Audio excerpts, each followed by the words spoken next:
mother, it's time for another episode of Birds with Friends. Just a trio of feathery brethren weathering any season to see the Eagles eating teams like Scrammy's top with cheese. It's Philadelphia, Bo, Sheil, and Zach kicking it cooler than 3 penguins till Zach runs off with his valet keys. He's a real nuanced goose. Pull up a branch, get loose. It's time for some juice on some Birds with Friends. The early bird gets the worm, but prefers getting turned like a turn on some Birds with Friends. Bo, Sheil, and Zach coming at you with stats and things flapping their wings on Birds with Friends. All I know is Zach said he has a game where Sheil don't read both 7,000 words. And I said, I'm in. Let's go. Let's do it. And so the purpose that's what I needed was not to get at least one more reader. Hello, everybody, and welcome to Birds with Friends on a Tuesday evening.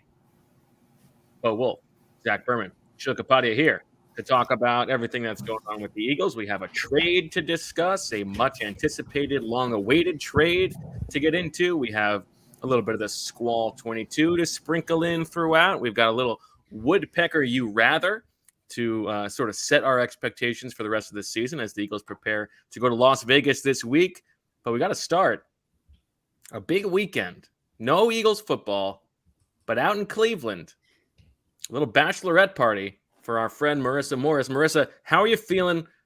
Are you tuned up? What's the deal? How did everything go? I'm feeling great. I'm definitely a little tired.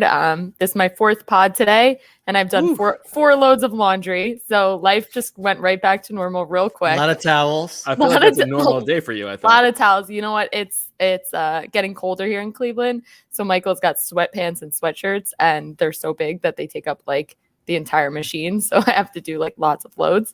But yeah, back to normal. I'm feeling good. My cousins are still feeling it. My cousin is a mom of 3. I will give her a shout out. I won't mention her name, but she is still dealing with a weekend in Cleveland. Yeah. Her body really hurts, she said. Lots of dancing. But we had an excellent time. My sister did such a good job. It was all football themed. We had little Gatorade bottles. It was really cute. So we had an awesome weekend. It's great. Those are coming back. Those green Gatorade bottles. You know, yeah. I took the girls to a sporting goods store for some soccer cleats and shin guards, and they had walls of those. I'm gonna have to get one of those bad boys.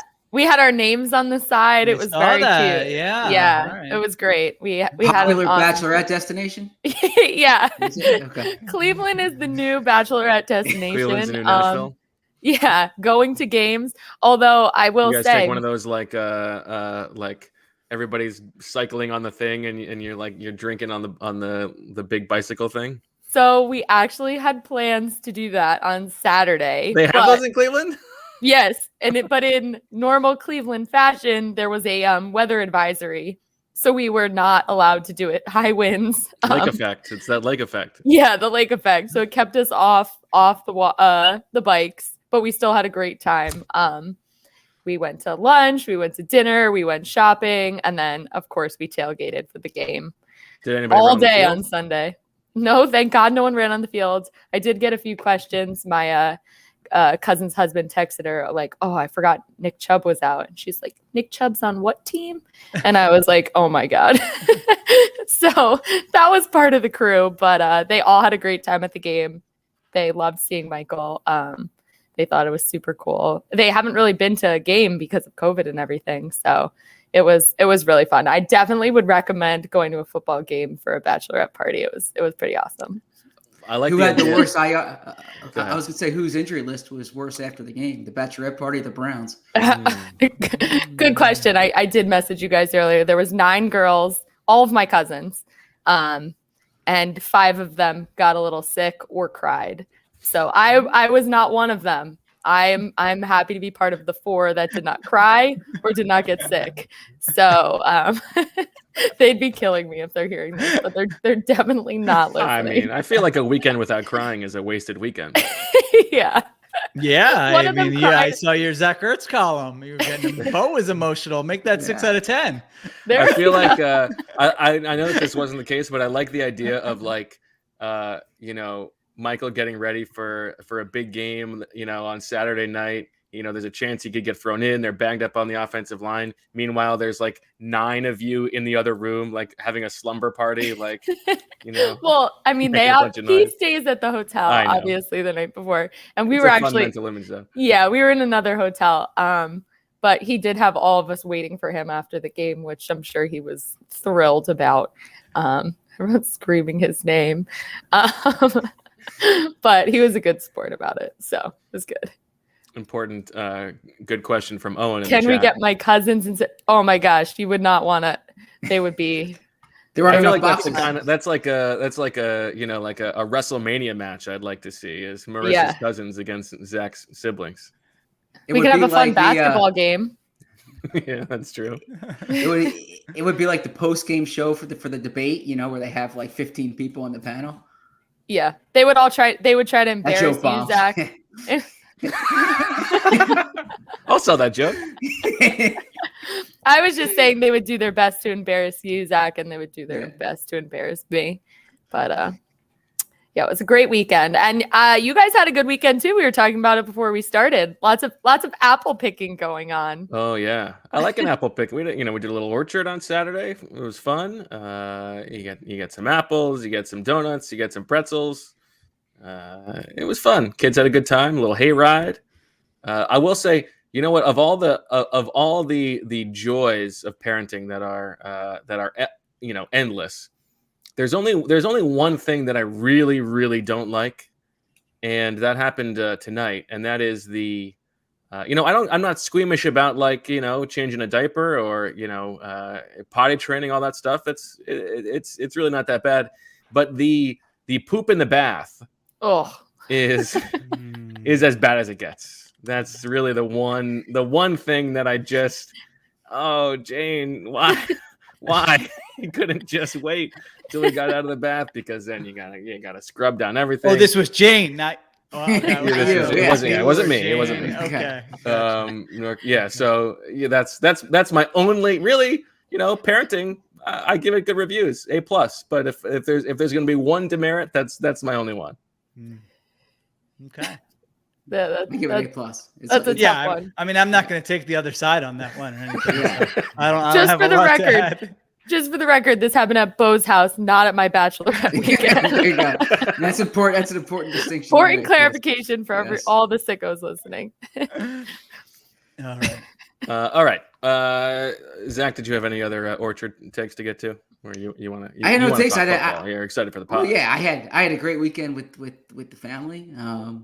It was a lot of quality time. The schedule coming up is a little tougher on a beat writer's family. It's probably tougher on a football player's family, but Not really. 3 of of the next travel. They get much. That's true. They did one yeah. night. Yeah. 3 of the next 4 games are on the road, and between Vegas, Detroit, Denver, some of these are long trips that you get back on the back end Monday or Tuesday. That's our last. 4 weeks from now is our last. Exactly, but it's year, but yeah. But some of these trips are the types of trips where you feel it the day you get home too, right? You're not the most productive member of the household when you get home, as opposed to like in Atlanta or Charlotte, you can pick up right where you left off. So this is a tight stretch, and then sunshine the rest of the way, figuratively speaking, of course. All right. Well, we do have a lot of Eagles news to get to, so it's about that time for us to dial up and phone in to the Stone Cold Newsman, Zach Ertz.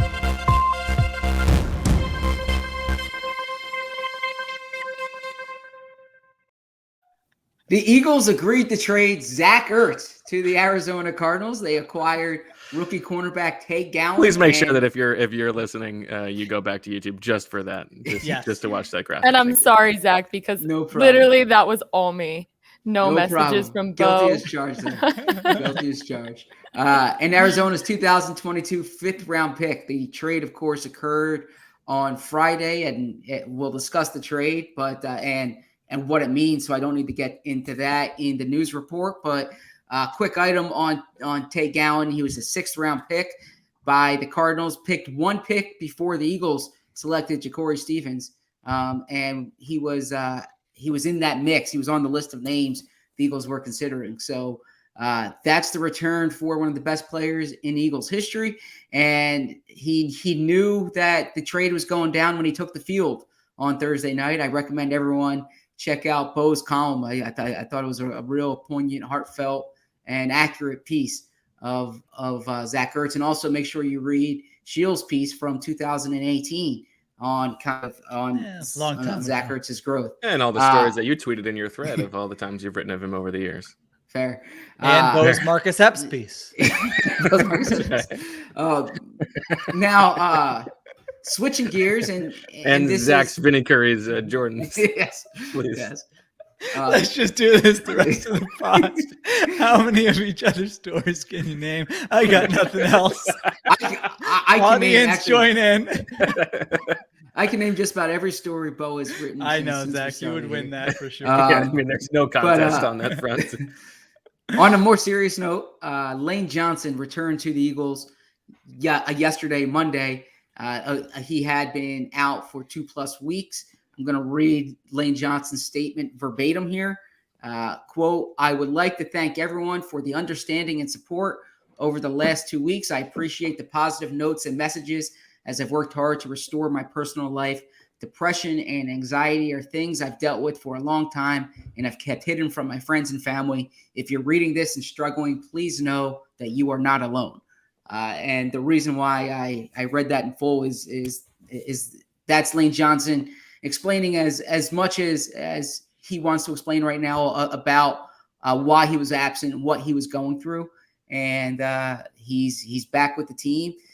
I'm assuming he'll be back at right tackle this week. We'll find more out Wednesday when Nick Sirianni speaks, but he is in the building with the team. So those are the two major news items. I know we can't have a news segment without mentioning Sua Opeta. So that's correct. It is important to note that Sua Opeta was activated from the COVID-19 reserve list. So he is now back on the 53-man roster. The Eagles made a few other minor transactions. They brought in Deion Kane to the practice squad. We don't need to get into all those particulars, but the big news, of course, is Zach Ertz being traded and Lane Johnson returning to the team. Why don't we get into Lane first, and then we can pivot back to Ertz and what that means for the Eagles moving forward. I mean, we sort of didn't know what to expect here from Lane. It was nice to see him sort of put that out. I don't know if we're going to get a chance to talk to him at all this week, but I would say that my expectation is the same as yours, that if he's back, he's going to be playing right tackle. What do you think, Sheil? I mean, you're not.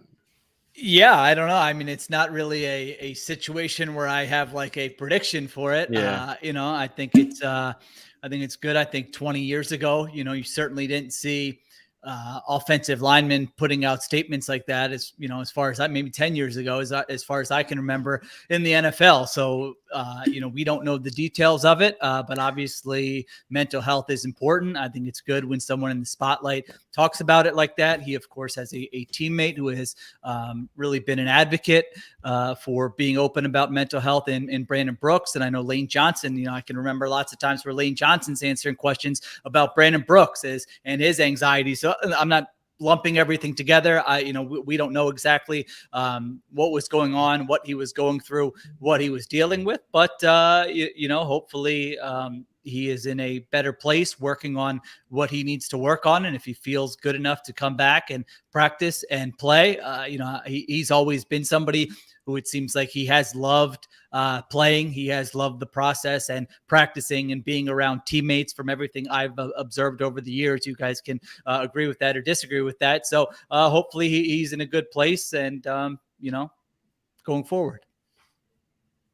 Yeah. Well said. I guess it's like, it's still at the point where we don't know that much. And so I think that's well said. You hope that he is in a good place to come back. And if he does, obviously he would help the team if he's on the field. Okay, let's talk about Ertz.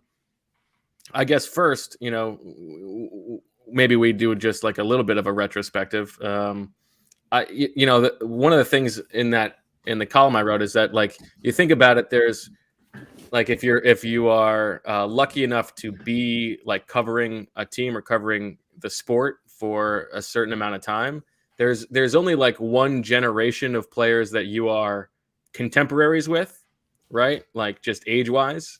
That's how it works. And so, like, for me, it's like him and Kelsey are like the last guys, Lane Johnson too, who are like of that age. And so, that's part of what forced my retrospective. And I thought his press conference that he wanted to give, which was certainly not something he had to do, was I don't know. I thought it was pretty moving. It was, again, 2 hours of sleep, but I thought it was nice.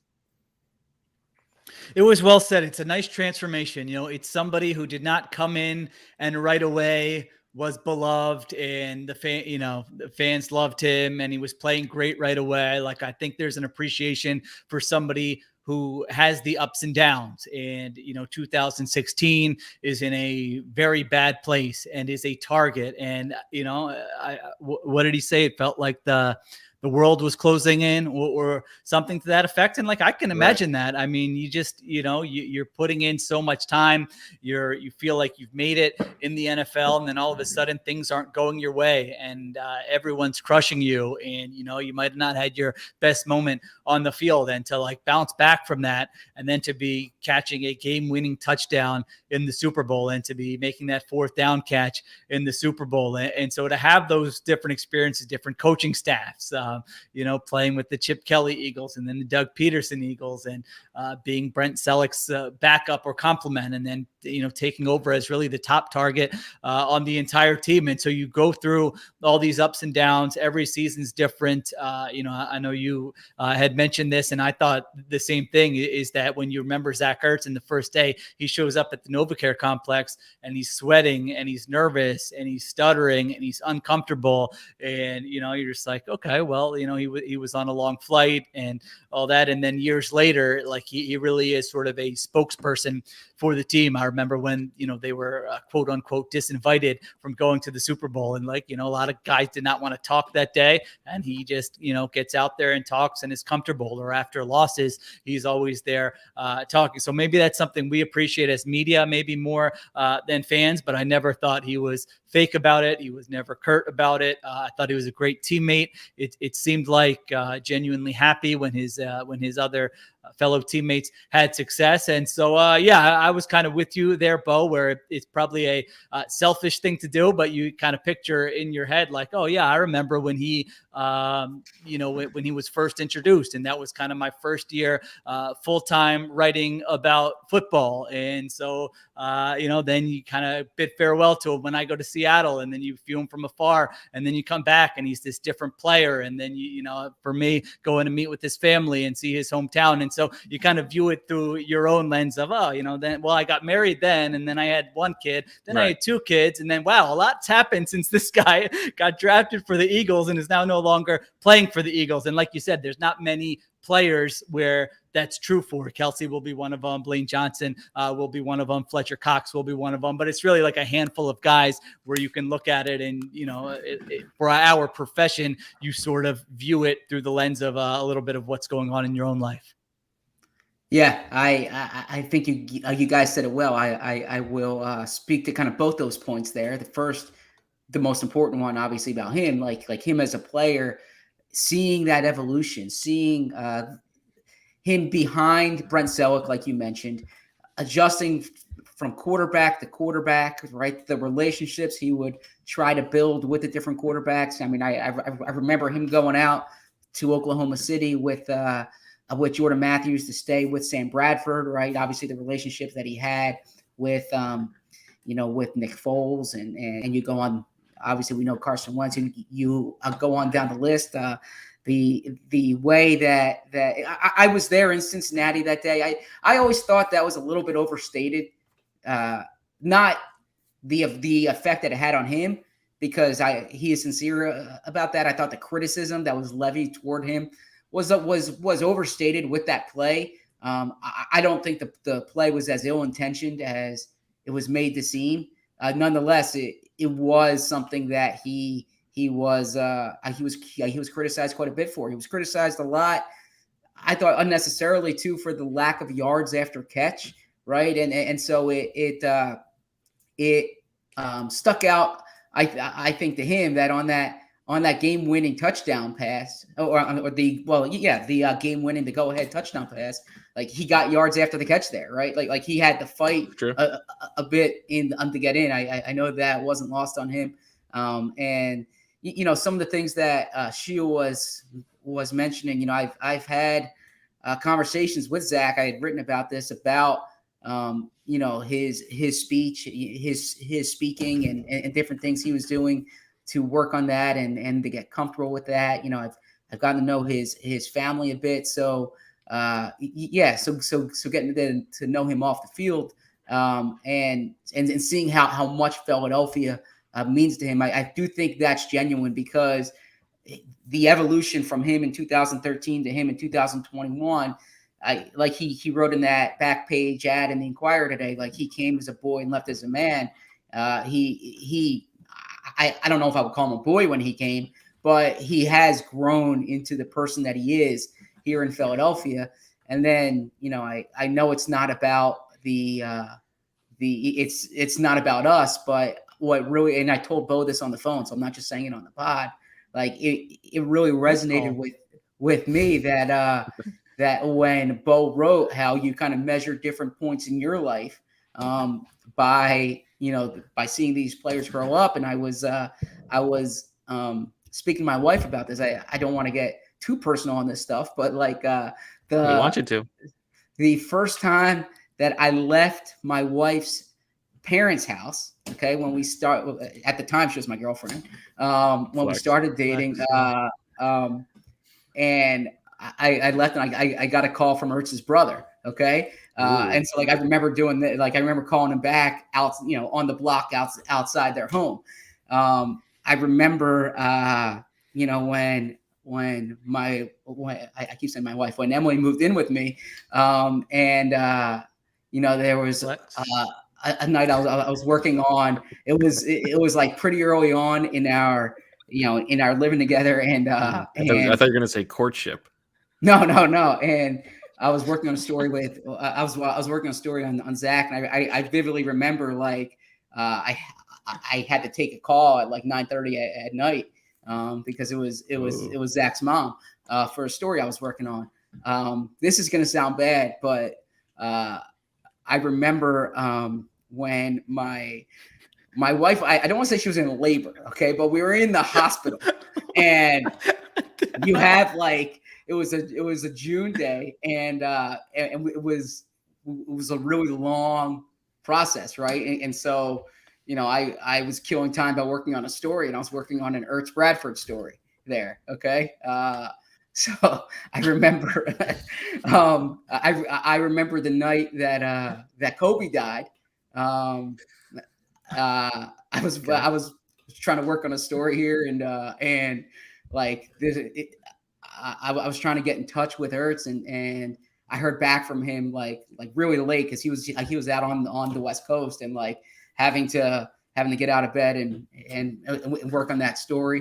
And actually the last story that I wrote at the Inquirer was about Ertz and it was about Ertz going over to the Olympics or no, to the World Cup, right? Yeah. To the World Cup. Yeah. To the World Cup. He was leaving the next day. So anyway, so that's far too much information. But my point is that like, I can remember all these stories I was working on, and kind of where I was at my life during those stories. So, well, the other thing, 3 minutes our listeners will never get back. I'm sorry.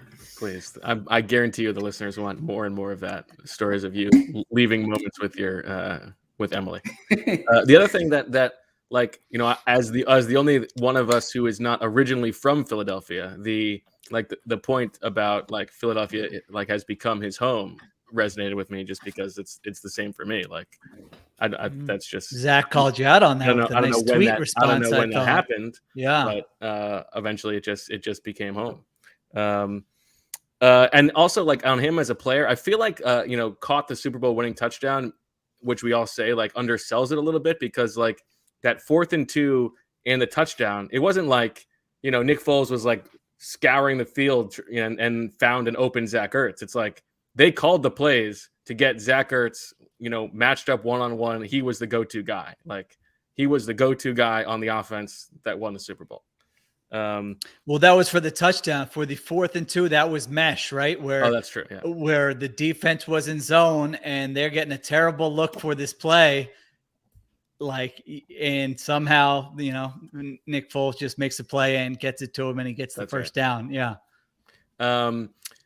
As for the trade itself, I don't know if you guys saw this in Joel Corey's column. No, tell me about this. I saw some buzz about this. I meant to ask you about it before the pod. He had a little nugget in there that Howie Roseman had a deal with the Bills for Ertz over the summer and ended up balking because there was a chance that Dallas Goedert could have been included in a potential Deshaun Watson trade.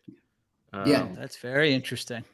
So that is very interesting. As for the terms, I was actually not like blown away, but I was a little bit surprised at how much they ended up getting, which was not that much, a 5th round pick and a recent 5th round pick in Tay Gowan, but that seemed like fine value for, especially considering the Cardinals are picking up so much of the contract. Yeah, I told Marissa asked me in the post-game pod, and I said, "Oh yeah, that's right." I said pick swap. Yeah, I didn't think that they would get a 5th round pick. The Joel Corey nugget is pretty interesting though. On a number of different levels. I thought that was out there. Was that not out there? I mean, I think it was rumored. I thought he said it a little more definitively. He said it definitively. Yeah. Okay. Yeah. Okay. Which if Howie Roseman is holding on to a player because of a potential Deshaun Watson trade, then that tells you it's, at least been, not only that have they had discussions, but you would think it's been cleared on some level by ownership that if you feel like this is what we want to do and things go a certain way, then go ahead and do this, which is, that obviously with the trade deadline here coming up in a couple weeks is still something still hanging out there. Here's, I think, the one question that's on everybody's mind, Zach, and I think maybe you can answer this first. Which number will be worn first, 86 or 87? Well, neither, it seems like, right? But I got to imagine 87. But I don't know. At this rate, who knows? On the day, Tay Gowan got Brian Westbrook's number, right? That's true. But look, my issue with the trade is that it didn't make sense to bring him back this year. It hasn't worked. I agree. It hasn't worked. Yeah. And I think both players, if they're being honest, would tell you that. We've discussed it. Well, they got very lucky that he didn't get hurt. Sure. Yeah, that was a stretch. I've never heard of that before. Over the entire course of training camp and 5 games. Oh, but even that playing that last game. Yeah. I thought it was a little strange. That's true. Yeah. But just it's the type and look, I can't knock someone for having a price in mind and trying to get your price, right? Because if I was a GM, I'd probably do the same thing. But I do think Howie overplayed his hand during the offseason, and I got to imagine what Joel Corey wrote, and I'm going to give credit to my old colleague Jeff McClain, who he kind of alluded to the Watson thing in a column about Ertz back in July, I believe, early in training camp. And obviously, if the Eagles were trying to get a quarterback this summer, they probably needed player assets in addition to pick assets. That said, just from take the price out of it, it has been a detriment to the offense in that Zach Ertz is a really good player. Dallas Goedert's a really good player, but they don't want to play 12 personnel. So they've been mixing and matching these guys. And, the stated reason for making this trade from Roseman, and I believe he's sincere with this, and I believe he's accurate with this, is they want Dallas Goedert to be the guy. Dallas Goedert hasn't been an 80% plus tight end really in his career, and this is the chance to do it. Well, week 1 was the chance for this to happen, right? they shouldn't. There was no reason to bring Ertz back. They should have taken the best deal when it was there during the summer. So it should have been over in March, really. Exactly. Exactly. It dragged on for no reason. I would agree with that. There's no argument that this is a better return than they would have gotten. Now, whether they would have gotten a significantly better return previously, we can. I disagree with you there. You think a 5th is better than what they could have gotten before? I'm saying I'm not sure that they could have gotten better. I don't know. I believe they could have gotten better. Okay. No. I'm saying the opposite. Yeah, Zach and Sheil agrees with you, Zach. Oh, Yeah. okay. Gotcha. Okay. I'm saying there's no argument that they maximized compensation. There Sure. is an argument that they did not maximize compensation. But I do believe they maximized their in-season compensation, right? Yes. It just Given so the happened timing. that like an undefeated team lost their starting tight end, right? So there were conditions in place. But like you guys said, if Max Williams doesn't go down, I can't imagine they get more than a pick swap or, a late pick.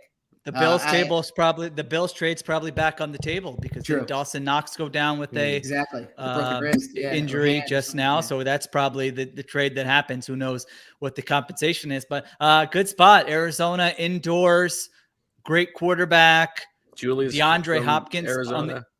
DeAndre Hopkins on the outside. I mean, the middle of the field is open for that team. They throw the ball all the time. They have an offensive identity. So it's a nice spot. I mean, you're pretty much guaranteed. I hope I didn't just Kapadia curse it, but I mean, you're pretty much guaranteed at least playing in the playoffs.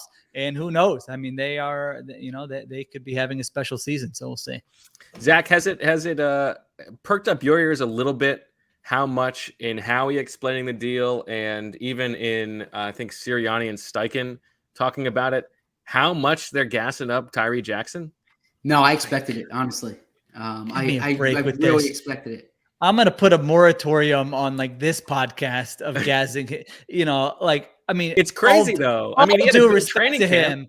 But I don't want to, I need you guys to tell me a threshold that he needs to pass before we start talking about him as I agree with you, but the way that Howie was talking about him was like, well, what really changed for us was, Tyree really. Well, really I think that I don't think they were comfortable trading Ertz because of Tyree Jackson, but I do believe that there is a lot of optimism. I don't think that was like a public rationalization for the trade. I think in that building there is legitimate optimism that he could be a player. Like, not that he's a role player for you, but that he could be a contributing player for this team. Okay. Yeah, I mean, that would be nice, but let's not crown him just yet. I mean, let's be honest, the odds are against that ever happening, just based on history. What's the not that it can't happen. It can happen. What's the threshold? What's never happening? I mean, if he turns out to be Trey Burton, that's a great result, right? Yeah, I mean, that's a great result. But the odds of him playing 50% of the snaps and having 300 yards receiving in a season ever in his career, the odds are against that ever happening.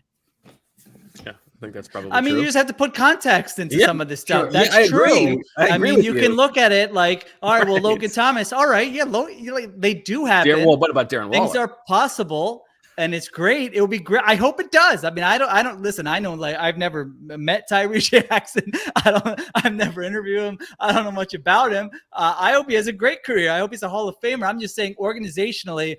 And it's not even their fault because they have to do this and every organization does it. But I don't know, for some reason, that thing always irks me when it's like, we know something you don't know. And we have this star in the building once X, Y, and Z happen. All right, well, I don't want to, I don't need to be reading 7 Tyree Jackson stories like next summer about how he's going to be the next Darren Waller. But maybe that's just me. I think Darren Waller's a high threshold, though. Darren Waller's one of the 5 best players at his position. What about Hakeem Butler? Well, that one. But I hope he can be better, baby. Throw the fade. First game of Tyree Jackson's career, they're going to go 4th and 1 tight end. I think the Hakeem Butler one was more media manufactured. I think this is coming from the team. They threw a fade too. What do you mean media manufactured? You're putting him in there, baby. True. Fair enough. All right. Let's get to our first ad break, and then we'll be back on the other side doing a little Squall 22 and Woodpecker You Rather. This podcast is sponsored by BetterHelp Online Therapy. Check out BetterHelp.com/BWF. Life is full of stressors. It doesn't matter who you are or what you have. Life is probably stressful. It could be a relationship that you're in. It could be a busy time at work. It could be your kids or your family. You may not be feeling down and out and depressed or like you're at a total loss, but if your stress is high, your temper is shorter than usual, or even if you're starting to feel strain in any of your relationships, you could probably use a chance to unload the stress and just get it out. Talk to someone completely unbiased about your life, someone who's not going to judge you or take sides on anything. When there are things you can't tell anyone or feel like you can't unload the family or friends and you need to unload it, that's what therapy can be. BetterHelp is customized online therapy that offers video, phone, and even live chat sessions with your therapist, so you don't have to see anyone on camera if you don't want to. It's much more affordable than in-person therapy, and you can start communicating with your therapist in under 48 hours. Unload the stressors and get some unbiased feedback.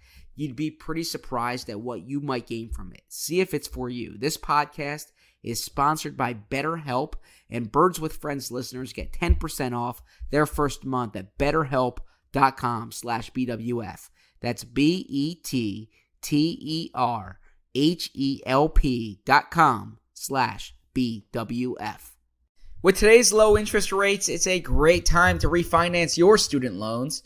Earnest offers low-rate student loan refinancing, and you can check your rate risk-free in just 2 minutes. With Earnest, you get radically flexible payments, and you can pick your loan term. By refinancing, you can reduce your loan term, save money, or combine multiple loans into a simple monthly payment. And if you have questions, you can even talk to a real-life human at Earnest for help. Isn't it time you stopped feeling overwhelmed by your student debt? Earnest is offering our listeners a $100 cash bonus. Refinance your student debt at earnest.com/birds. Terms and conditions apply. Now Earnest is giving our listeners a $100 bonus. Refinance your student loans at earnest.com/birds. Terms and conditions apply. Once again, you get a $100 cash bonus when you visit earnest.com/birds to refinance your student loan. Not available in all states. Terms and conditions apply. Earnest Student Loan Refinancing made by Earnest Operations LLC, NMLS number 1204917, California Financing Law, license number 6054788, 535 Mission Street, San Francisco, California, 94105. Visit earnest.com/licenses for a full list of licenses. You're listening to ZB and the Wolf on WBWF Sports Radio 6969, where it's not about the calls, it's about the...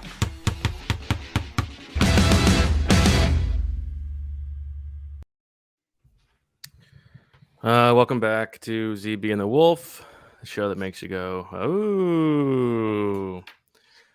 Back on BWF Radio 6969. Make sure you check out today's poll question. Answer that. Annually, for $3 million annually, would you take a life-saving vaccine that represents the pinnacle of scientific achievement and thereby participate in a functional society, help out and protect the vulnerable among us? Or would you rather be an imbecile, failure players, and maybe get to go on Tucker Carlson, I guess? All right. What do we got coming up, guys? Who's it? Who's coming on? He's again? All right. Looks like we got Sheil Kapadia from The Athletic joining us on ZB and the Wolf. Sheil, how you doing? I'm good. Why are you so downtrodden, Wolfman? I'm used to getting a little more energy out of you. Well, I think, as you know, you used to join us on that national show, but it feels like, we're back on BWF 6969. It's, we're going through a bit of a crisis here. Listen, Wawa gift card expired. Wawa gift card that comes in the mail regardless. So as I always say, the audience of one. So it doesn't matter who I'm talking to.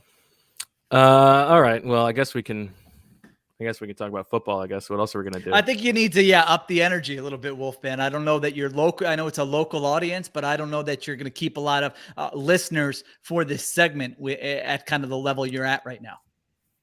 Who cares? Okay, that's what I always say. I'm getting paid. Okay. All right. Well, I guess I did read your column this morning. Thanks. That's kind of like the. And I did notice that one thing that it seems like you have agreed with me on is that I guess it's fair to say that, without Tom Brady, Bill Belichick is basically Rich Kotite. Yeah, I don't know if I'm going to go that far, Wolfman, but certainly you look at that game and everyone's making fun of Mike McCarthy, that Patriots-Cowboys game. And listen, rightfully so. There's a lot to be criticized about Mike McCarthy in that game. But, man, Bill Belichick, if you put like another, it's Halloween, right? Do they sell masks of different coaches? I don't know if that's a thing people do or not. But let's say they Just sell wear a masks. bag over my head and walk around the neighborhood. Okay, well, yeah, that's certainly another option. But, if you put Bill Belichick in a different coach's mask and call him by a different name, he would be getting crushed for the way he coached that football game. Do you guys recall when's the last time you saw an offense get the ball with 90 seconds left in the first half facing a top 5 offense in a 1-possession game and just go ahead and take a knee there at their own 20 and go into halftime? I mean, this is like, 1995 level stuff here. It's 2021. Nobody does that anymore. That's what Bill Belichick did in that football game. He somehow thought their defense was going to be good enough to slow down the Cowboys. He somehow thought that they could just waste a possession, which you cannot do when you're facing a terrific offense. And so I thought Bill Belichick did a terrible job managing that football game. He obviously does not have confidence in his offense. He looks like a different coach without Tom Brady. There's no doubt about it. They stuck with the Cowboys in that game. I thought it was a little bit of random, some luck going their way. Cowboys driving into the red zone on every possession, not coming away with points. That's not sustainable. So, I've got my eyes on Belichick and the way he manages the game and the way that Patriots team plays the rest of the year. Sheil, let's stay on the topic of the downtrodden. We already have established ZB and the Wolf as an also ran show. You too, sad ZB. We've established, I thought that was just Wolfman. Okay. We've established Bill Belichick might not be the same without Tom Brady. And how about these New York Football Giants, right? I mean, I keep the glory days. It's such a classy organization. I expect them to just what in the name they're like us, the Mara family used to be great. Is going on here with these New York Giants. Would you believe that since the year 2017, so we're on 5 years running here, the New York Football Giants have the worst winning percentage in the entire NFL? That's right. I'm counting even the New York Jets, who, mercifully had a little bit of a bye last week. So if the Jets would have lost last week, they would have been tied. But the Jets just got to sit out that weekend, and Giants lose. They embarrassed themselves against the Los Angeles Rams. This has been the worst team in the NFL over the last 5 years. They have the worst point differential, tied with the Lions in the entire NFC. They stink. They have no plan. I recommend listeners go read a column by Dan Duggan on The Athletic, where he just kind of torches the entire organization for their offseason decisions, for their lack of a plan. The Fighting Joe Judges, that team stinks, and they're going to continue to stink for a while. Talking to Sheil Kapadia. I mean, this is really hard on your guest here. I mean, this level of sadness, I have enough sadness in my life. I could use a little bit more out of you, Wolf. I know you got the contract. If you want to go, then go. We'll get more calls from our dopey listeners, and they'll talk about running the ball. Okay. It's going to be great. All right. Okay, go ahead. Sorry. So you don't buy the Steelers? Yes, it's a nice question there, Wolfman. Very good. No, I don't buy the Steelers. I don't know if you watched them against the Fighting Geno Smiths on Sunday night. Who's got time? The Steelers stink. Ben Roethlisberger with the fumble. I mean, really, I don't come on your show to talk about who cares. I say who cares about everything, but really, who freaking cares about the Pittsburgh Steelers? I know I don't. If you want to go to Aliquippa, is that a town in Western PA? Aliquippa? It is, yes. Mahangahila, what is the Mahangahila? What's the river? Monongahela, I believe. Yes. There you go. Hey, come on. We're on radio here, my friend. If God wanted French fries to be in a sandwich, he would have put them in a sandwich. Keep them separated, okay? Is there anything else here? Yeah, so look, we usually do a game decision stat of the week. We have no sponsorships anymore. Our sponsors left us. I think the Dunn Moving Company has a much better show to do now. The Morris Mugs found a higher rated segment to sponsor. But let's look at the Jacksonville Jaguars. Okay, end of the game. I thought they were going to go with a Hail Mary. then I see them kicking a field goal. What do they do to get in that spot? Yeah, it was a nice call by Wolfman's boy Urban Meyer. I don't know how he spent the rest of his weekend there in London. I'm sure he had a good time, but they had a nice call. 5 seconds left. You can either throw the Hail Mary or you could try to pick up, I think it was 8-9 yards there on fourth down. They had a real nice call, a slant to ZB. I believe you liked him, Laviska Shenault, coming out of college. Nice slant to him. He catches it. They kick the field goal. Urban Meyer's sort of mannerisms on the sideline are really a sight to behold. I mean, this guy, after every play, it looks like he's either going to pass out or it looks like he just won the Super Bowl. I don't know that that's going to last the entire season, but have you heard of a 20 game? I mean, they're on a streak like ZB and the Wolf. I mean, they lost 20 in a row. That reminds me of you guys with this sort of run of bad luck. That's unheard of in the NFL, 20 losses in a row. They break that losing streak. Who knows? Maybe you guys will be the next Jacksonville Jaguars. Wolfman can be Urban Meyer. ZB can be Laviska Shenault. And maybe you guys can finally get a victory one of these weeks. Yeah, I think time is going tick-tock, clicking away for Urban, for us, and for his little Ben. All right. Well, before we let you go, Sheil, because I just want to create some drama, we've got a producer who's a big Browns fan, and you wrote that I think they're going in the dump. You don't believe anything about them? What's the deal? Give us too some many, fireworks here. Too many injuries. I heard that, several of the players, they stopped by a tailgate before that game, and then they go into the game and everybody gets injured. So I listen, I'm not going to connect A to B or B to C, but when you go into a game and you have both your offensive tackles injured, you have your starting running back gets injured, your one wide receiver, Jarvis Landry's not playing, your other wide receiver, Odell Beckham Jr., is in and out of the game. Baker Mayfield is playing with a shoulder injury. He lands on it. My gosh, that looked painful when he went down there. So they are a deep team. They are a complete team. But as we know in the NFL, there's only a certain level, a certain amount of injuries you can withstand and still be a good football team. So they got kind of a wake-up call there against the Arizona Cardinals. Really, that was not a game at all. The final score, it wasn't even that close. The Browns get a Hail Mary at the end of the first half. So I still believe in the Cleveland Browns. Just need a little help to the players there. Stay away from the tailgates. Stay away from the bachelorette parties. Keep your nose in the playbook. Watch film, heal up, and I think you'll be okay. It's a long season. All right. Sheil Kapadia from The Athletic. For the handful of you who are listening, you can follow him on Twitter at Sheil Kapadia. Follow him on Instagram, all that good stuff. You don't need to plug it. I mean, nobody's listening. Like, who cares? That's goddamn right. Yeah. All right. On the other side, we've got, looks like, Frankie Hedge Duck to talk about soccer. Who booked this show? All right, we'll talk to you. There's big news from my favorite home security company, Simply Safe. Just launched their new wireless outdoor security camera. That's right, Simply Safe, the system that U.S. News and World Report names Best Home Security System of 2021, just got even better. This brand new outdoor security camera is engineered with all the advanced tech and security features you want and need to help keep you and your family safe.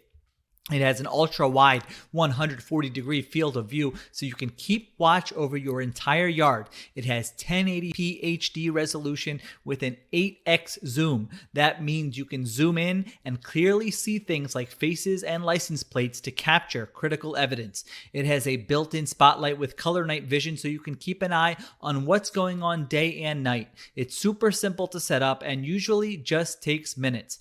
And it has easy to remove rechargeable battery so it doesn't need an outlet and can go anywhere on your property. This camera has it all and it integrates with your Simply Safe home security system, extending its protection to the outside. Together it means every door, window, and room are protected, and now your property will be too. To learn more about the exciting new Simply Safe wireless outdoor security camera, visit simplysafe.com/athletic. What's more, Simply Safe is celebrating this new camera by offering 20% off your entire new system and your first month of monitoring service free when you enroll in interactive monitoring. Again, that's simplysafe.com/athletic. Look, no one's perfect. Even the best baseball players strike out with bases loaded. The best golfers sometimes three-putt with the tournament on the line. So if you feel like you come up short in the bedroom sometimes, it's perfectly okay. But if it's bothering you, there are options. Go to GetRoman.com/BWF now. With Roman, you can get free online evaluation and ongoing care for ED, all from the comfort and privacy of your home. A U.S. licensed healthcare professional will work with you to find the best treatment plan. If medication is appropriate, it ships to you free with 2-day shipping. The whole process is straightforward and discreet. And getting started is simple. Just go to GetRoman.com/BWF and complete an online visit. Take care of your ED without leaving home. Complete an online visit today to connect with a U.S. licensed healthcare professional and take care of it. Go to GetRoman.com/BWF now to get $15 off your first month. Look, there's a straightforward way to take care of your ED. GetRoman.com/BWF. Get started now to save $15 on your first month of treatment. Hey, back on Birds with Friends. Bo Wolf, Zach Berman, Chukapati, Marissa Morris. How's everybody doing? Doing great. I just had a brutal radio hit. I mean, you should have heard these guys. But anyway, good to be back on with you guys. Sorry I had to go there for a few minutes. Must be nice to get an invite to a national radio show. I didn't say national, no. Oh, that's. I mean, I've been there. Believe me. Okay, let's get. It's hard for me to play like melancholy, right? And, I believe that. I definitely believe that. Yeah, that's a tough act for me. See, you were the temperature or the No, you were the thermostat there, right? I'm the I'm the thermostat, and This time you were the thermometer. The thermostat was broken, right? Yeah, no, I wasn't. I still don't wasn't get it. setting the. Yeah, me neither. I don't think I'll ever get that.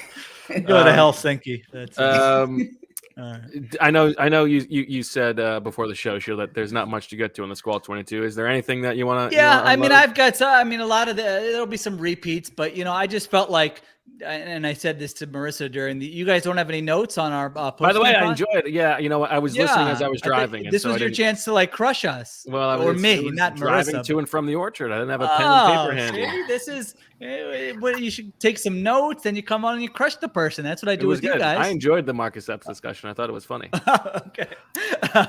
I thought, Devin White, like the Bucs were so prepared for everything the Eagles were doing in the first half. I mean, really, I don't know if they were radioing in Devin White what RPO they were running, or they just knew because of film study, but there was no hesitation at all. He was just blowing up those plays nonstop. Now, I don't have the exact stat here. I am, theathletic.com/birds with friends. If you don't subscribe to The Athletic, you can still use that.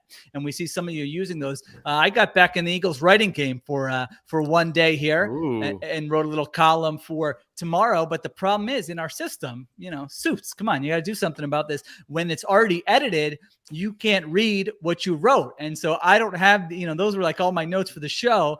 And that's right. Orchard Flex right there. So I'm making some of this might be a little bit off, so you'll have to read it. It is a bummer. Let's use our platform here. All 10 of you who are watching that. Let's get this changed in WordPress. Okay. Who are they supposed to? I mean, really contact? Anyway, I believe the Eagles are in the first half of games, and you guys might know this. I don't know. I think they're been outscored by 39 points in the first halves of games. I think it's the fourth worst scoring margin of any team in the NFL, and the three teams below them are terrible. And so it's except for that Falcons game, they've trailed at halftime in every single, the following 5 games. And so the game planning, the scripting, whatever they're coming in with has been kind of a disaster every week. And certainly you saw that in this game, I thought. And for whatever reason, their second quarters have been especially terrible, especially on offense. I think they've scored like 10 points in the second quarter or something crazy like that. There you go. Jalen Hurts, I thought this might have been his, I don't know if it's his worst game. I'd have to go back and look at all of them, but I didn't think he played well, whether it was accuracy, seeing the field. One thing that continues to stick out to me is that when he escapes the pocket and scrambles, he does a really poor, sometimes there are wide receivers. It's the most disappointing thing about him, I think. Yeah. is that for a running quarterback, like for an athletic quarterback, he is not good making plays with his arm outside the Right. pocket. Right. Yeah. I mean, it feels like there are at least 2-3 plays every week where you're like, all right. And it's not like the guy, sometimes there's a guy on the other side of the field putting his hand up and it's like, come on, he's not going to see you. I mean, these are guys like in his line of vision where you're like, you could fire that out to that guy right now. And he doesn't do it. So that's certainly something that stood out a little bit. Other stuff with the offense. I mean, it's just, boring. I was more stale. disappointed in this. This was I mean, it was a short week. I get it, but this was as down on the offense, like big picture, as I have been all season. Because it just continues to be nothing makes sense. Like they're not building the offense around Hurts, and I think the Deshaun Watson context is important to keep in mind here. And I know that I don't want Deshaun Watson here. But the fact that they were planning contingencies for potentially trading for him in July tells you that it makes sense that they didn't build the offense around what works best for Jalen Hurts. And that is reflected in what we see every week. They're asking him to do things that are not necessarily what his skill sets are, and they're not accentuating what his strengths are. Real quick, just to get back to the previous discussion. So we have the numbers here. In the first quarter, Eagles being outscored 48-37. The second quarter, Eagles being outscored 42-14. So that's 90-51 in the first half of games. Now, to your point about Jalen Hurts, Deshaun Watson, pick potential first-round quarterback, pick the Jalen Hurts situation. He needs to play considerably better if he's going to be the quarterback here beyond the season, because what you were hoping for, you were not hoping for, or I guess you weren't expecting him to be outstanding this year, right? Expectations need to be realistic, but what you wanted to see was progress, and rather what you've seen is regression. And I don't know about that. From last year? No. As the season's gone on, but it's up and down. I mean, it's never going to be just linear. It's never going to be just linear, but these past two games have been, he's been bad these past two games. I don't think he was bad in the Panthers game. I guess, the first half was they had terrible. 5 first downs on their first 11 drives or something. That's true. I don't know. It doesn't feel like regression to me as much as it's hard to. This is the same conversation we have every week, that it's hard to separate, Sirianni on the offense from Hurts. But I don't necessarily see that he is a worse player. More just had a bad game. I just think what you and I know not every game is going to be Kansas City or Atlanta, right? But the baseline is much lower than I thought it was going to be. And I think that's a problem. The way he's played these past two games, and I'm trying to think here. Yeah, the Dallas game wasn't good either, right? So 3 of the past 4 games have been been bad performances, and I know it's still early in the season, and there's a lot, and I don't think the play calling has helped them out enough. But I also think that they're trying to call, I don't know how much they trust Hurts as, I'm not explaining this well. I think the play calling's an issue. I think the quarterback's an issue. But I expected to see more progress as the season's gone on from Hurts. Yeah, I think he has a relatively high floor compared to where you drafted him. I think he'll have a long NFL career. Sort of maybe a Case Keenum, a Tyrod Taylor. There may be a year in there. And again, maybe it'll change. I'm telling you, if you ask me right now, 6 games into the season, maybe there'll be a year or two where he looks like a really good starter. There'll be years where he's a backup. I just have a hard time really envisioning a scenario where over the next 11 games, he plays well enough where he's their plan going forward. That would just really surprise me. I'm not burying the guy. I'm not trying to jump to conclusions when he's had 10 starts in his career. I'm just saying, based on kind of what I see and the traits that he has, that the ceiling, to me appears somewhat limited. I mean, the quarterback, I tried not to do this in the piece I wrote because it's only week 7 and you don't want to be looking ahead too far. The games are supposed to be a fun part, although I think, as I told you guys last offseason, I feel like I do enjoy the offseason more than the in-season now, just from a job perspective. But all right, I'm going to name some quarterbacks, and you tell me if you feel like this is a legit, I don't need to be looking elsewhere for a quarterback. He's my guy. Let's go and contend for Super Bowls for the next, let's say like the next 3 years. Cause they're so if I'm the GM, let's say of that immediately, team, actually, cause I want to count the old guys in this. So if it's like the next 2 years, those guys count too. What was your question, Zach? So we're playing, if I'm the GM of the team, and we're not doing like, if you can get Aaron Rodgers, because obviously you would do that. It's more like, are you looking to make a change for whatever that? Are you looking to upgrade? You're not even having a discussion about whether you need to do anything else at quarterback. Right. Your focus is on we're building around this guy. Let's go and contend for Super Bowls. Okay.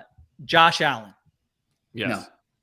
No, I'm not looking to make it. So yes, yes, he's good enough. Say yes if he's the guy. Sorry, man, that would have been such a spicy take. All right. Sorry. All right. Josh Allen is one. Mac Jones. No. Okay. Zach Wilson. No. I mean, you just spent the second overall pick on him. So well, you're not you're not moving off the second overall pick, right? There's an organizational investment there that you need to consider. All right. No, but I'm saying, let's say you inherit the job. You're not the one who drafted him. I'm not explaining this properly. You are the GM and you feel confident that with this guy, you're contending for Super Bowl. Like you feel great about. So I would say that's a no. But if the opportunity comes along to upgrade, you're not like. Yeah. Well, that's like, I wouldn't have taken Wilson number 2, but so I'll say no. Yeah. Let's say a no to that. Tua. No. Lamar. Yes. Okay. Wasn't sure what we get from you there, Bo. Yeah, I thought I knew that was going. Joe Burrow. Yes. Okay. I like a Burrow. Roethlisberger's a no. Baker. I think he's the line. Yes. I would say no. You say yes, Zach. I would say yes. Okay, that's interesting. But that's if that's a no, that's the sleeper name to watch. Okay, I would be a no on Mayfield. Tannehill. I would be a no on Tannehill. I'm trying to give you my answers to kind of frame it in what the bar is for. I would say I would personally say no on Tannehill too. Yeah, I like Tannehill, no but okay. Where are we here? Carson Wentz. No. All right, Texas. Well, I'm not even gonna. I'm not gonna acknowledge Deshaun Watson for this. Right. Trevor Lawrence. Yes. Okay. Justin Herbert. Yes. Derek Carr. No. Okay. Bridgewater's a no. Mahomes is a yes. Dak. Really? Yes. Okay. Washington. No one else in the NFC East. Nobody. No one in the Eagles. No Daniel Jones. Rodgers is a yes. Yep. Yes. Kirk Cousins. Not from his perspective. No. No. Justin Fields is gonna. I think for the purposes of this exercise is a no. Lions. Nobody. Brady's a yes. Yep. Saints. Nobody. Darnold. No. Ryan. No. Kyler. Yes. Absolutely. Okay. Russell. Yes. Yes. Stafford. Yes. They just traded like 3 first-round picks for him. I think you're on the fence. All right. I don't think I was explaining this well. Here was the. We're at the end of the exercise. Well, we named 11 guys. So the purpose of this exercise was like, how hard is it to, are there more guys now than maybe there were during the Brady? That doesn't sound like that many guys. Yeah. We named 11 guys. Yeah, but that's a lot of guys. Reasonable. Yeah, that's a lot of guys. I agree. But I think that's way more than that's still 21 teams who are looking for a quarterback in perpetuity. Well, that's true, but I'm kind of saying it in the context, and we don't need to get into a big Watson discussion now because I know it's there are so many layers to peel back. But just to me, if you're, if there are 11 guys there, so like a third of the league has somebody who you feel really good about, you can go and contend for Super Bowls with. Is that the guy you want to spend whatever it's going to take to get, given whatever the risk might be? So that was kind of here's my question to you then. Okay. Is how many teams do you think are legitimate Super Bowl contenders who do not have one of those quarterbacks?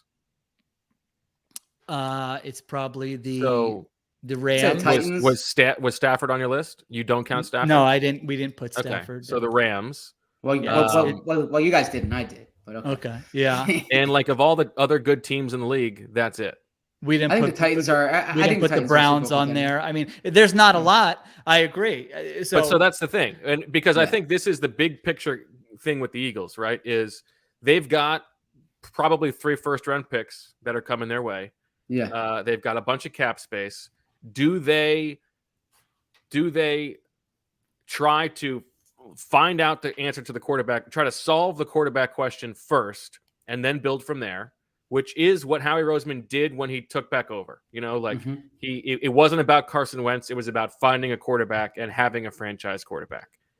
Or do they build up the roster and have it be plug and play, ready to go for whenever they do find a quarterback who's good enough to help them go to the next level? Which is what Washington's trying to do now, right? That's the sure. approach they're taking. And it's also like in a league where there is probably more quarterback turnover than there used to be. I don't know. That's the whole kit and caboodle for the so this is a conversation. This is going to be a January, February conversation for us. But sorry, did I jump on? It is, but it's so huge. I mean, this is crazy. What's at stake for the franchise? It's everything. In the next 3 months, I keep going back. You have all this. Go ahead. No, I just keep going back to 2013, right? When they needed a quarterback, right? But you can't just create a quarterback in the draft, right? There needs to be a quarterback. Like just because you have the picks, it doesn't mean there's going to be a quarterback there who's going to become one of those 11 guys we discussed.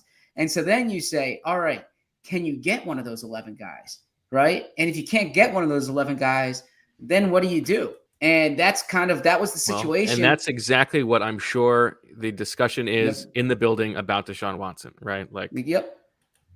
But that was the whole thing with Chip Kelly in 2013. And, the Nick Foles thing was like catching lightning with the way he played that year. But the whole reason that they traded for Bradford was because they were like, all right, let's just take a shot to get this guy. They couldn't get Mariota, right? So they were going to take a shot to see if Bradford can become that player. And he obviously wasn't that player. But that could very well be the situation the Eagles are in. That if the Browns conclude that Baker Mayfield is not worth that type of contract, then that's the type of guy that I imagine like the Eagles would have to go after and look at, because you can't just keep kicking your can down the road. You need to try to do something. See, that we have seen. No, I was just going to say we saw like the Rams with Goff and the 49ers with Garoppolo made the Super Bowl. That's all. Go ahead. Yeah, but but like sustained success. I agree. And look what both those teams did, by the way. Right. Yeah. Exactly. Both those teams, what? They went and replaced the guys that got them. Right. They gave up 3 drafts worth. Right. To get a quarterback they thought could do it. So that's why. I mean, it's it's a matter of, if you find someone in the draft who you love, then the decision is like really easy. And I would imagine, by now, like they sort of, I know we're only halfway through the college football season, but you probably have some sense of it. And as bad as the Dolphins are playing right now, I mean, you're really going to have an opportunity. And so if you see someone you like, then that makes the decision easy. If you don't see someone you like who's worthy of that and who has that ceiling, this is the guy. Next 7-8 years, we're just going to be in contention. We're building everything around him. You never feel 100% about it, but you're scouting everything. You feel good about it.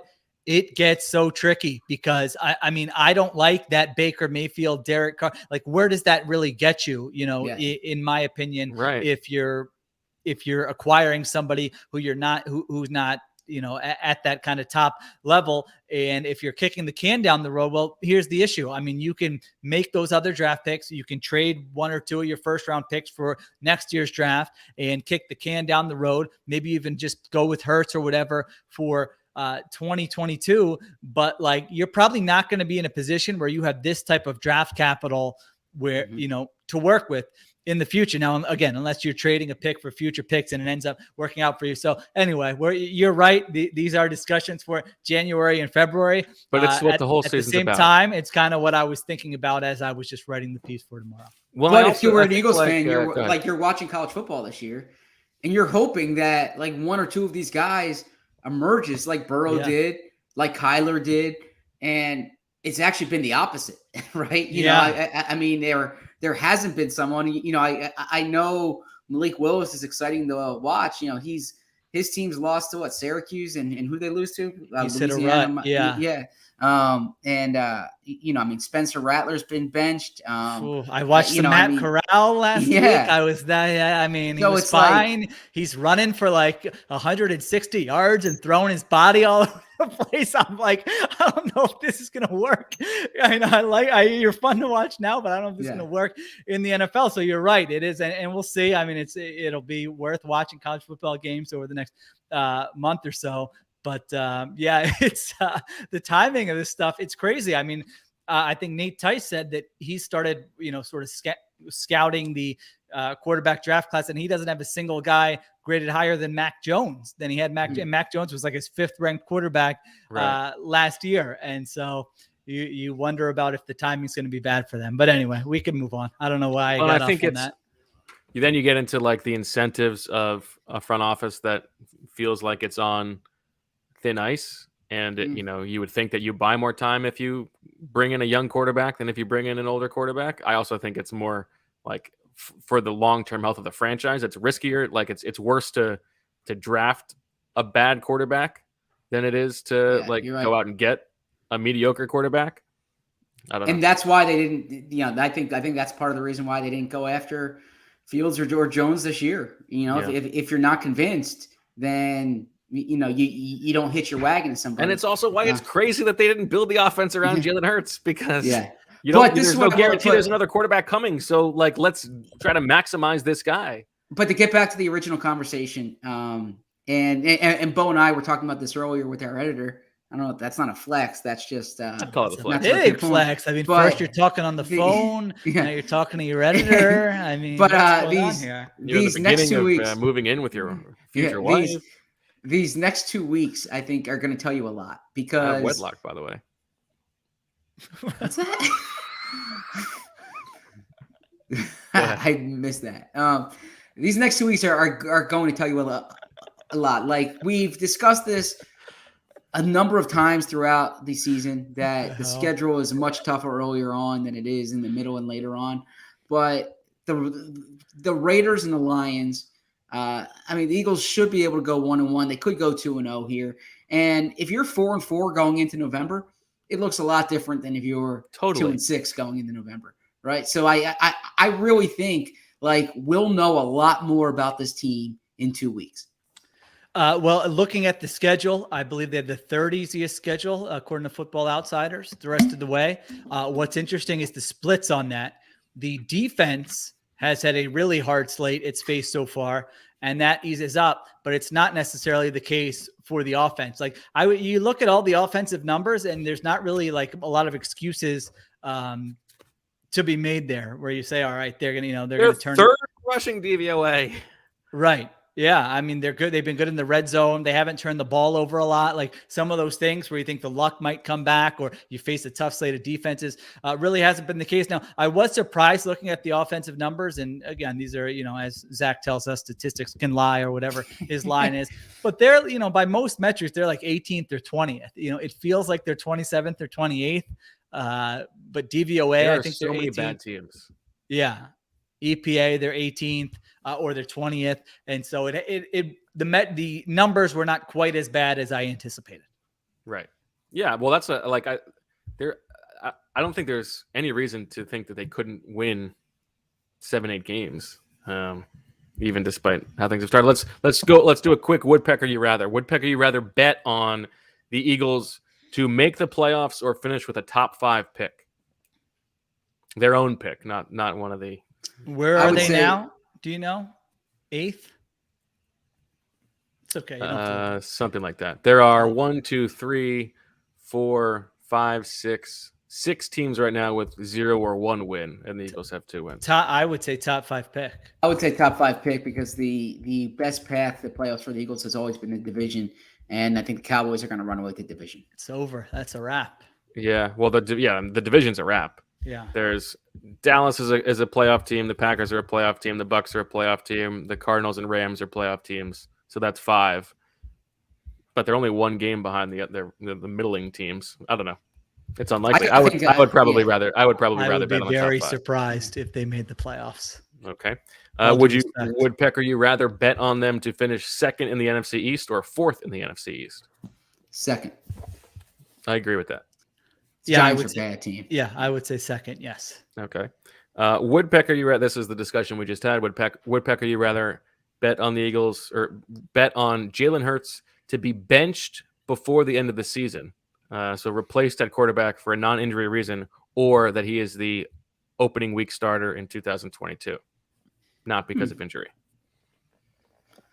I would say opening week starter in 2022.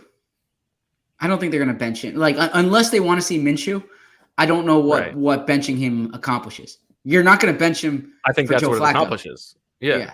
I think it would be to take a look at Minshew. Yeah, I think I would agree with Zach. If you're in the situation of, kicking the can down the road at quarterback, there's a chance that Jalen Hurts plays like a top 20 quarterback this year, and then you just roll with him in 2022 if you're not going to take a big swing at a quarterback. Like, I don't see the sense in acquiring another mediocre guy. Now, Matt Ryan type. Oh my gosh, yeah. I mean, that would make no sense. I would like that. Give me a Philly quarterback here, right? Oh, it'd be such a bad move. Here is my promise to you. If the Eagles sign or trade for Matt Ryan, I will write an oral history of Zach Berman's at bat against Matt Ryan. Can you just do that regardless? I mean, I could, but it feels there's no need to do it. And it feels better to give the stakes to that. As I said back in 2019, I'm not positive he was pitching. Like, I'm positive he was playing. Okay, and he did play that day. He did pitch that day. I'm not positive. Like, in my memory, he might have been pitching, but the reality is I don't know why Matt Ryan would be in the game when I was in the game. So that's why I'm skeptical that it was Matt Ryan, because I only get in games that I will have to get to the bottom of it. I'll have to do some LexisNexis, and I don't believe it was Matt Ryan, but I did get in that bat that game.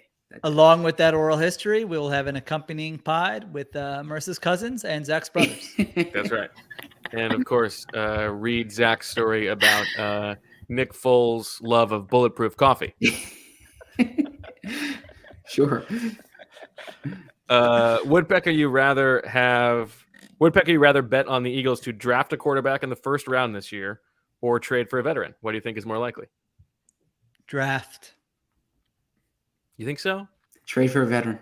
I'm not giving up on you, Malik Willis. Everybody has bad games. I'm not either. I'm not either giving up on What veteran? What veteran would you want? I mean, it's you trade for the veteran when you have a team that you think can compete right away. Yeah. I mean, well, Deshaun Watson's the obvious one, but I still think Deshaun Watson. I still think Miami's the team to watch there. But, I do think there's going to be a lot of quarterback movement this offseason, and the Eagles are as well positioned as anybody. Woodpecker, you rather bet on Nick Sirianni to not be the coach in 2022 or to be the coach in 2023? What's more likely? Be the coach in 2023. I would say be the coach in 2023. I think I'm going the other way. Whoa, baby. Okay. That would be something. I don't know, man. All right. Let's wrap it up. Zach, why don't you give us one random Sheil story for us to read? One random Sheil story for you? Yeah, give us some. Daniel Jeremiah was a really good piece. I can give you the backstory on that one. Have I ever done that on the pod? I don't remember. Please do. So we're at the owners meeting. It's good. Yeah. Yeah, we're at the owners meetings in Arizona, And I say to Sheil, what flight are you on? And he said, "Oh, I'm not flying back to Philly. I'm flying, somewhere else." Oh, he didn't want to get it. Obviously, he's a competitor at the time. He didn't want to tell me what the story was. But I was like petrified for, every morning I'd wake up and, I used to go to the Inquirer.com first. Then I was going to the Athletic app first and trying to figure out, like, what's the story Sheil's doing? What's the story Sheil's doing? And it came out, I think, like 2 weeks before the draft on Jeremiah. And it was a really good piece. But, like, I was worried that, it happened the next year that him and Jeffrey Lurie were getting together for a long conversation, as Sheil discussed on WIP yesterday. Did any part of you think I just had like a mistress or something and I was flying to California? No, I usually go to the stories before the mistresses. So Seems like a lot of work for you to go. That would be so much anxiety. I mean, how could anyone have a mistress? Yeah, doesn't that work? Unbelievable. Who's got the time? It would just be like so paranoid all day long. What's the time for it? I flew out early to Charlotte because we have friends in Charlotte. Because I have a mistress. We're on the subject, right? So I flew out on Friday from Novacare, and I saw Jeff McClain was like, "Oh, you're flying out early? Like, oh, you're working on a story?" Like, his antenna was definitely up. I was like, I'm just literally just going a day early to see some friends. Although Zach, I mean, I don't know, you might, maybe he was barking up the wrong tree. Who knows? And please be sure to check out my interview with Danelle Ellerby about Hamlet, his hometown. Now that was a legit great piece. Please, that was outstanding. We will be back on Thursday. Wait. We do have one more thing we actually have to plug. Oh, that's right. For tomorrow. Speaking of the Super Bowl season. Oh, yes. Speaking of 2017, why don't you give us the pitch, Marissa? So tomorrow on the Athletic Football Show, Robert sits down for a good 45-minute conversation with Doug Peterson. They talk a lot about more than any of us have ever had with him one-on-one, I would say. Please. Yeah, it was a great conversation. Combined. They talked about how coaches and Flex. But they talked a lot about how a coach evolves throughout the season and the importance of self-scouting, and he uses a lot of references to his time in Philly. And we actually have a little teaser because, I had to bring it over to the Birds with Friends community. So give you a little taste of tomorrow. So here it is. Let's take a listen. You have a favorite nugget or idea that you can remember? Let's say borrow. Let's use that term, that you can remember borrowing from someone else. Well, I'll say this. I mean, the Philly special. Obviously, yeah. It's a well-known, documented play. Many people have run it in high school. I mean, it's we are definitely not the first ones to run that play. And I was flipping through a cut up that Press Taylor had made, and I happened to catch this play, which we named the Philly special. The Chicago Bears ran the play in 2015 against the Minnesota Vikings. Inside it was I can't remember if it was a 2-point conversion or what, but it was inside. I believe it was a 2-point line. Conversion. I think it was on a Monday night. Yeah, I think it was a 2-point conversion. Alshon Jeffrey was actually the receiver in the game for the Bears at the time. And I was like, oh my goodness, this is the play, So that was one moment right there where I went through a whole reel of plays that Press had put together and found this one play. And obviously, again, like I said, it's many people have run the play before us. We just happened to pull it out in the Super Bowl and execute it flawlessly in that game. Now that's a flex. That's a flex. Yes. I'm laughing because I don't know if you guys saw over his shoulder the little Easter egg to a one-time moment in Birds with Friends history. Of course, the motto of this podcast: anyone can be a father. It takes someone special to be a dad.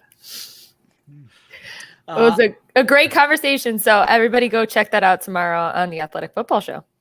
Ask him if he wants to come on with ZB and the Wolf next. Did he mention any of us?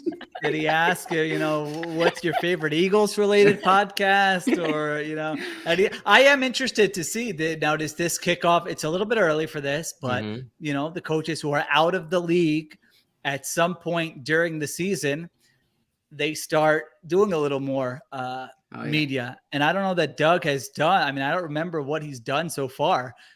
certainly not a 45-minute conversation. So is this kind of kicking off that season for him where you spend the next couple months getting your name back out there and making sure you're on those lists for when teams come looking for jobs? I don't know. Or maybe, I don't know, maybe he just likes Mays a lot, man, you know? Here's the thing. Do you think we could get Bo football focus out into the zeitgeist enough to convince Doug to come to my house for a visit to Bo football focus headquarters?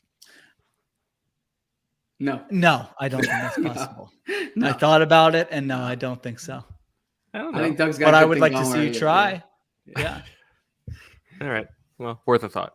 Okay. Thursday, 3:30. We're all good for that? Yeah, I guess. Yeah, Yeah. and then we got some Thursday night football that night. So, in this household over here, yeah. So That's right. We got to keep it short. All right. Well, I'll keep that in I mean, mind. it starts at 3:30, so I think Yeah, we'll be but okay. you know you got to Bo. go tailgate. No, I'm done tailgating. The cousins are Tailgating all is- coming back. Tailgating paying is for it. over. One game, tailgate. The rest I'll just attend as a fan. Roman is actually sponsoring all of your cousins to fly back just because they like the podcast. That was nothing about just that was the first sponsor I could think of. Them and Better Health are doing it together. I didn't know where that was going. Me neither. That might have to be our first Birds with Friends edit. Completely off the rails. All right. All right. Well, for Marissa, Sheil, and Zach, and all of Marissa's cousins, and all of Zach's brothers and sisters, I'm Bo. Thanks for listening. Follow us everywhere. Subscribe to The Athletic. And as always, we love you.